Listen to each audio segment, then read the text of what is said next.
Үшінші А сынып оқушысы Темирлан Амерлан. Мұқағали Мақатаев. Отан.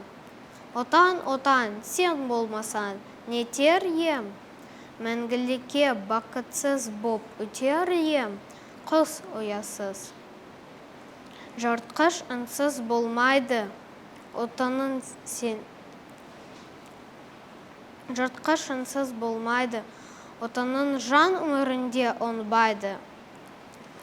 Үзін үзі қорлайды да сорлайды. Тірі адамға сол қайғы күні көреді. Әкесіз де анасыз өмір сүрер, әлсіз де баласыз. Ал отансыз нағыз сорлы панасыз.